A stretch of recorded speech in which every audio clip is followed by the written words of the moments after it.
kenapa saya sering cerita orang mukmin semuanya itu min ahlil jannah, itu saya jamin. Sama tidak usah takut su'ul khotimah, tidak usah takut berlebihan seperti itu. Karena setahu saya, setidaknya saya mewakili ulama zaman ini, rata-rata guru kita ini bermadzhab Syadzili dalam berkeyakinan berpikir tentang Allah. Di antara ini yang mulai saya ngomong serius, supaya tadi kan guyonannya sudah diambil Gus Reza sama Gus Kausar.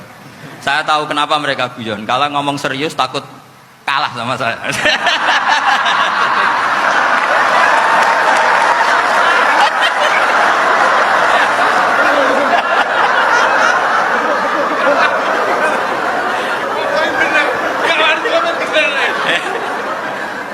Karena saya ini sudah terkenal pemikir serius, jadi artinya itu satu kepintaran mengalihkan. Ya, oh ya, sudah itu satu kecerdasan. Tidak hanya ngalim tapi butuh cerdas. Betul cerdas. Jadi itu bukti beliau-beliau ini cerdas itu. Saya berpikir begini, ini madzhab Syadzili. Kita semua tentu Syadzili karena kita semua ngaji kitab Hikam. Kita tahu kitab Hikam itu muridnya Abul Abbas Al-Mursi. Abul Abbas Al-Mursi muridnya Syekh Abil Hasan apa? Asy-Syadzili. Saya masih ingat betul makalah itu dan saya ulang-ulang. Setiap saya ngajar di sarang saya ajarkan ini. Kilali kata Abdul Hasan Asy-Syadzili, saya pernah dapat hatif, dapat semacam ilham. Apa makna min syarril waswasil khannas? Itu kata beliau dijawab oleh hatif itu. Hatif itu nggak perlu diterjemah tadi ada karena tadi diajarin itu. Apa yang dihidupkan itu nggak perlu dijelaskan. kata hatif tadi, waswasun yadkhulu bainaka wa baina habibika. Yunsika altofahu al-hasanah wa yudzakiruka af'alaka as-sayyi'ah wa yukassiru indaka dzatas shimal wa yuqallilu indaka dzatal yamin liya'dila bika an husni dzanni billah ila su'i dzanni billah.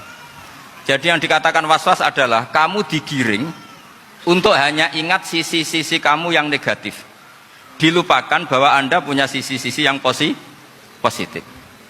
Misalnya seperti ini, mungkin secara fikih tadi banser-banser tegas, wah ini masalah lelaki perempuan dipisahkan gini-gini. Tapi kenapa Gus Ali bilang ya sudah gini gak apa-apa. Sebetulnya ada rukhsah itu karena ini di depan umum. Yang paling pantangan Nabi itu layak luwana rojulun bimroatin. Ini ada yang menjaminnya gitu.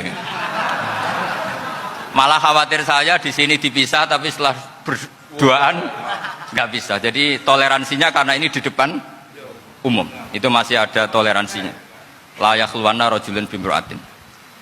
Begitu juga ketika kita dosa, misalnya kita dosa, orang Islam setiap dosa itu pasti ingat salahnya, kemudian istighfar.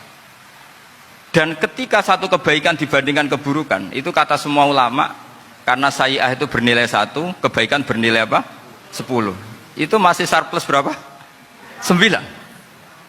Jadi itu cara berpikir Abul Hasan Asy-Syadzili. Kenapa kamu harus berpikir positif tentang Tuhan? Sekali berpikir tentang negatif, itu bahaya betul. Misalnya begini, kamu berpikir tak rewangi, jadi kiai, sujud, rukuk, ternyata aku tetap lebu neraka, gunane apa? Itu menurut saya kan gak punya akal. Sujud itu satu kelaziman menghamba kepada Allah. Normalnya seorang hamba itu ya sujud. Kemudian gara-gara kamu ingin masuk surga, terus logika kamu dibalik, gunanya apa saya sujud? Ternyata saya masuk neraka. Itu pertanyaan yang benar-benar bodoh dan itu menjadikan Allah benci.